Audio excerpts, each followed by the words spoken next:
নমস্কার, দেখছেন কলকাতা টিভির সঙ্গে রয়েছে আমি তস্মিনা। শুরু করছি জেলার সারাদিন। আর শুরুতেই যে খবরের দিকে নজর রাখবো, বহরমপুরে দাদার প্রচারে ভাই, বহরমপুরের প্রার্থী ইউসুফ পাঠান তার প্রচারে তার ভাই নেমেছে। আপনাদের আরো একবার জানিয়ে রাখবো, বহরমপুরে দাদার ভোটের প্রচারে ভাই। আপনাদের আরো একবার জানিয়ে রাখবো, বহরমপুরের প্রার্থী ইউসুফ পাঠান তার প্রচারে তার ভাই। বহরমপুরে দাদার প্রচারে ভাই, এই মুহূর্তে আপনারা সেই ছবি দেখতে পাচ্ছেন কলকাতা টিভির পর্দায়। ইউসুফ পাঠানের হয়ে প্রচারে নেমেছেন ইরফান পাঠান। ইউসুফ পাঠানের হয়ে প্রচার ইরফান পাঠানের, সেই প্রচারে ভাইকে জড়িয়ে ধরেন ইউসুফ পাঠান।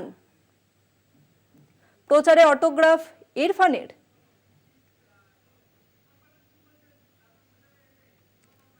ইরফান পাঠান তিনি ঠিক কি বলছেন দাদার প্রচারে এসে শোনাবো আপনাদের।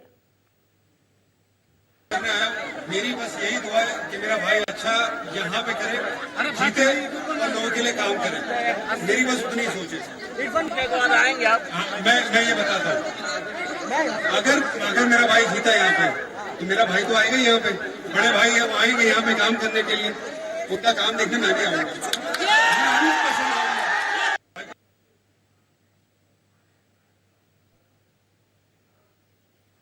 আপনাদের এই মুহূর্তে জানিয়ে রাখবো, বহরমপুরের ইউসুফ পাঠান তার হয়ে প্রচারে নেমেছেন তার ভাই ইরফান পাঠান। প্রচারে নেমে দাদাকে জড়িয়ে ধরলেন ইরফান পাঠান।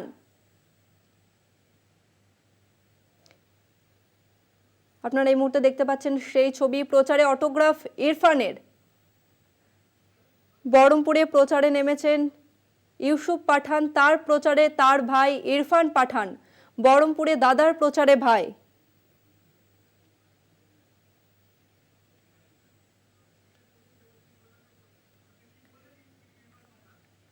বিশেষ প্রতিনিধি দেবজ্যোতি ঘোষ রয়েছেন। দেবজ্যোতি, তোমার কাছে যেটা জানতে চাইবো যে ইরফান পাঠান আজকে তার ভাইয়ের হয়ে প্রচারে নেমেছেন, কি বললেন ইরফান?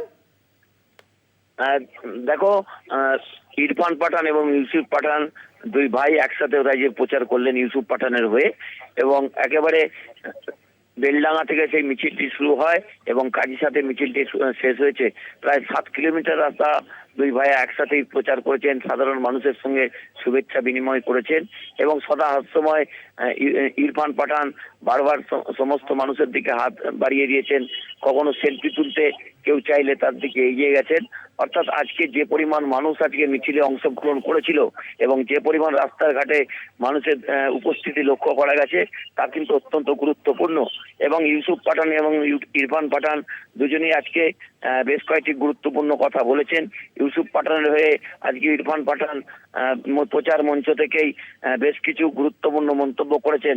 যেমন তিনি বলেছেন ভাই জিতলে তিনি এখানেই থাকবেন এবং বহরমপুরে দাদা কেমন কাজ করছেন তাও তিনি দেখতে আসবেন। অর্থাৎ আমরা সকলেই দোয়া করছি, আশীর্বাদ করছি যাতে দাদা জেতে, এবং যেভাবে মাঠ জুড়ে তিনি খেলেছেন, যেভাবে সমস্ত বলকে মাঠের বাইরে পাঠিয়েছেন, তেমনি কিন্তু অধীর চৌধুরীকে মাঠের বাইরে পাঠাবেন।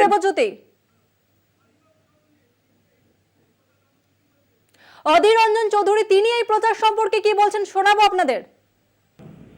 যে দিদি যাকে এখানে প্রার্থী করেছে গুজরাট থেকে নিয়ে এসে, ধরুন মনে করেন আমরা যদি বাংলা থেকে বাইরের রাজ্যে যাই, আমরা বাংলার কথা বলি, বাংলায় নদী আছে, গাছ আছে, পালা আছে, শস্য আছে, ক্ষেত আছে, পাখি আছে, রয়্যাল বেঙ্গল টাইগার আছে, কত রাজ্যের কথা বলি।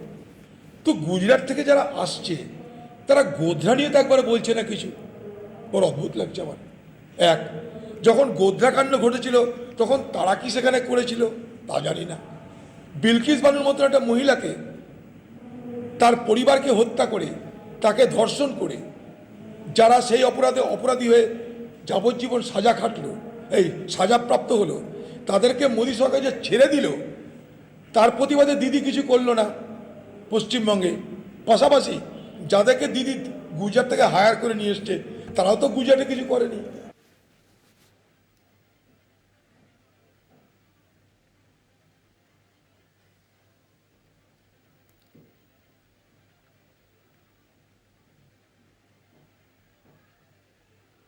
সন্দেশখালীতে জোর রহস্য, ভাইরাল ভিডিও সামনে আসতেই একের পর এক রহস্যের মোড়ক খুলছে। মহিলা কমিশনে মিথ্যে অভিযোগ দায়ের করা নিয়ে সন্দেশখালীর মহিলাদের নিশানায় বিজেপি নেত্রী পিয়ালি দাস। পিয়ালি দাস ও বিজেপি প্রার্থী রেখা পাত্রের নিশানায় আরেক বিজেপি নেতা অনুপ দাস। ফলে গোটাটাই আপাতত হযবরল।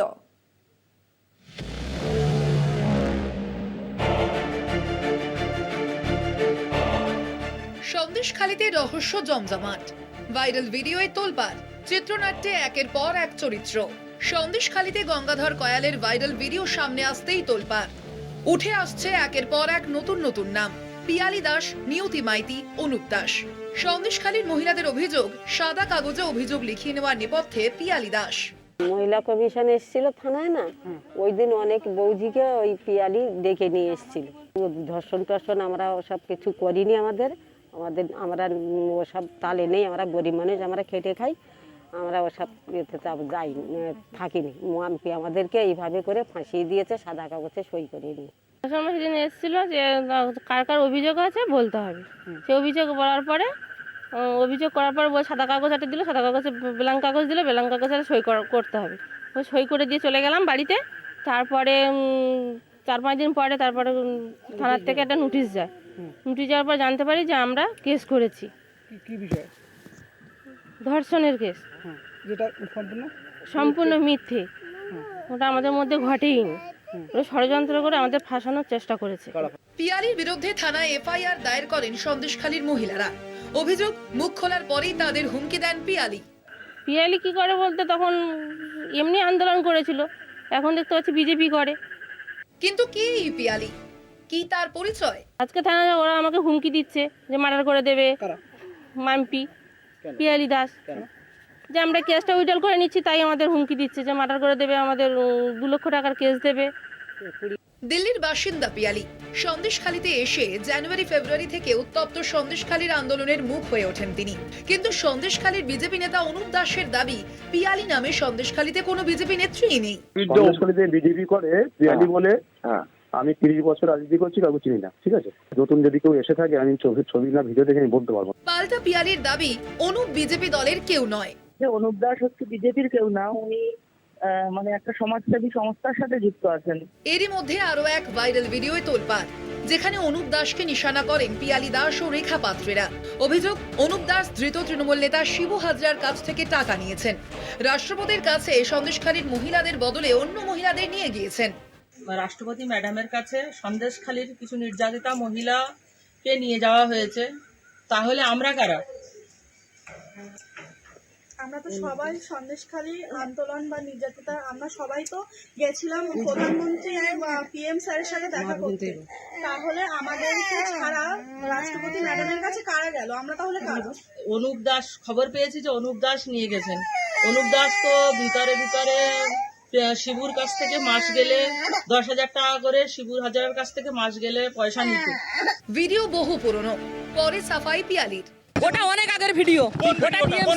যে ভিডিওটা আপনারা কথা বলছেন, পরিস্থিতি আলাদা ছিল বলতে কি বলতে তখন আন্দোলন করা ছিল। আন্দোলনের সময় সৈকত দাসও তখন আমাদের সাথে ছিল, পাপিয়া দাসও আমাদের সাথে ছিল। ফেক না সত্যি? ভিডিওটা একদমই, ওটা অনেক পুরানো ভিডিও। কে বা কারা তাহলে সন্দেশখালীর আন্দোলনের মুখ? বিজেপি প্রার্থী রেখা পাত্রের ভূমিকাই বা কি? বিভিন্ন চরিত্রের আড়ালে কি রহস্য? সন্দেশখালীর মহিলারা কি আসলে কোনো চক্রান্তের শিকার? এরকম নানান প্রশ্নের উত্তর জানতে চায় সন্দেশখালীর সাধারণ মানুষ, জানতে চায় বাংলা। কলকাতা টিভি।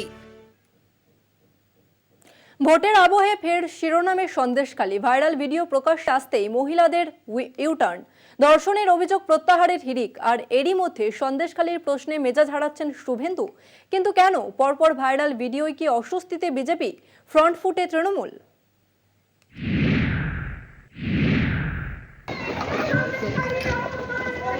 হ্যাঁ, মহিলার অপমান।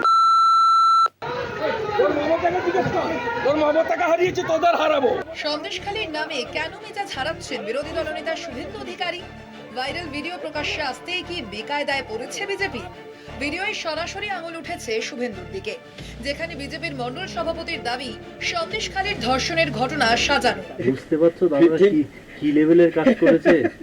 রেপ হয় নাই, তাকে রেপে কনভার্ট করিয়ে দিয়েছে। তুমি চিন্তা করো, ধরো আজকে তোমার বাড়ির মিসেসকে, আমার বাড়ির মিসেসকে করাতে পারতো, আমরা বড় হয়ে করাতে পারবো না। দাদা সেখানে বাইরের লোক হয়ে তাদেরকে দিয়ে এটা করিয়েছে, মানে টিএমসির লোক তাদের করিয়েছেন। ভাইরাল ভিডিও প্রকাশ্যে আসতেই সন্দেশখালীর প্রতিবাদী মহিলারা একের পর এক অভিযোগ প্রত্যাহার করে নিতে চাইছেন। সাদা কাগজে অভিযোগ লেখানোর দাবি করছেন তারা। টেবিলের উপরে বসে বলতেছে যে ঠিক আছে, ওরা সব বসেছিল আর কি, তা ওরা বলছে যে সই করিয়ে দাও। তা আমি সই করে দিয়ে চলে এসেছি, বলে এইবার তুমি যাও। আমি চলে এসেছি, এবারে ওরা যে কি করেছে তাও তো আমি জানি না।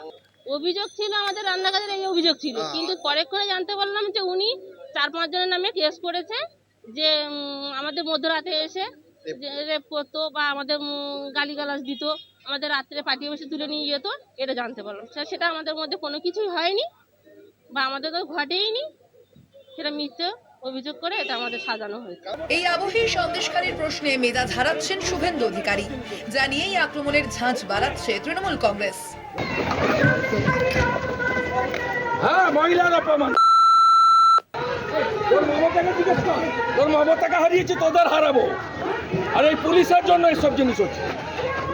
এই পুলিশ সাফ করবে জনগণ, জঙ্গলমহলের জনগণ সাফ করবে, এদের গেড়ু তুলবে পিসি ভাইকে।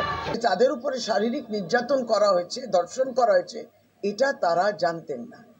এবং এই যে 500, 1000 টাকা, 2000 টাকা বেঁধে মহিলাদের ইজ্জত সম্মানকে যেভাবে ধার্য করে দিলেন একটা রেট ভারতীয় জনতা পার্টি, এগুলো কিন্তু পরপর মহিলারা বুঝছে। এক ভাইরাল ভিডিওর তরজা শেষ হতে না হতেই প্রকাশ্যে এসেছে আরো একটি ভাইরাল ভিডিও, যেখানে রেখা পাত্র, পিয়ালি দাস, পাপিয়া দাসরা প্রশ্ন তুলছেন রাষ্ট্রপতির সঙ্গে সন্দেশখালীর নির্যাতিতা হিসেবে দেখা করেছেন তারা কারা। আমরা নির্যাতিতা মায়েরা যদি সন্দেশখালীতেই পড়ে আছি, তাহলে আমাদের মুখ নিয়ে কারা গিয়েছে এটা তো আমাদের জানার প্রয়োজন আছে। কলকাতা টিভি। জেলার সারাদিনে এখন সময় একটা বিরতির। ফিরে এলাম বিরতির পর। মথুরাপুর লোকসভা কেন্দ্রের তৃণমূল প্রার্থী বাপি হালদার দম্পতির বিরুদ্ধে আর্থিক দুর্নীতির অভিযোগে সরব বিজেপি। মিথ্যা অভিযোগ বিজেপির, দাবি তৃণমূল নেতা জয়প্রকাশ মজুমদারের। লোকসভা ভোটে দক্ষিণ 24 পরগনার মথুরাপুরের ভূমিপুত্র বাপি হালদারকে প্রার্থী করেছে তৃণমূল কংগ্রেস। সেই বাপি হালদার এবং তার স্ত্রী শিলি হালদারের বিরুদ্ধে আর্থিক দুর্নীতির অভিযোগ তুলে আদালতের দ্বারস্থ বিজেপি। এবার বাপির দুর্নীতিকে হাতিয়ার করে ময়দানে বিরোধী দলনেতা শুভেন্দু অধিকারী। সেই বাপি হালদার, তার নাম এফআইআরে যুক্ত করা হয়নি, তাই আজকে হাইকোর্ট শোকজ করেছে। আমি বাপি হালদারকে বলি, আপনার জালও যাবে, গামছাও যাবে, দুটাই যাবে। বিজেপির পায়ের তলার মাটি সরছে, মিথ্যা অভিযোগ বিজেপির, দাবি তৃণমূল নেতা জয়প্রকাশ মজুমদারের। সবটাই মিথ্যে, যেরকম ভাবে সন্দেশখালীটা মিথ্যে, সেই রকমই এখানে যে প্রার্থী আর কিছু পাচ্ছে না বলে এইসব মিথ্যে অভিযোগ তুলছে। মানুষ কি এই মিথ্যে অভিযোগে কেউ কান দেয়? নিজের বিরুদ্ধে তোলা অভিযোগ নিয়ে মুখ খুললেন বাপি হালদার। মিথ্যার উপরে তারা ভর করে আছে, সাধারণ মানুষ তার জবাব দেবে, এই বিষয়ে আমরা কিছু বলবো না। আগামী দিন আপনারা দেখবেন 1 জুন সাধারণ মানুষের জবাব পাবে। প্রসঙ্গত, কৃষ্ণপুর পঞ্চায়েতের প্রধান অনুপ মিস্ত্রির দাবি, কৃষ্ণপুর পঞ্চায়েতে বাপির স্ত্রী শিলি হালদার প্রধান থাকাকালীন একটি রাস্তার জন্য 3 বার কাজ দেখিয়ে টাকা তুলেছেন, যদিও রাস্তা সারাই বা রাস্তা তৈরি কিছুই হয়নি। অনুপবাবুর অভিযোগ, বহুবার স্থানীয় বিডিও, এসডিও এবং মথুরাপুর থানায় অভিযোগ জানানো হলেও কোনো সুরাহাই মেলেনি। অবশেষে কলকাতা হাইকোর্টের দ্বারস্থ হন কৃষ্ণচন্দ্রপুর পঞ্চায়েতের বর্তমান বিজেপি প্রধান অনুপ মিস্ত্রি।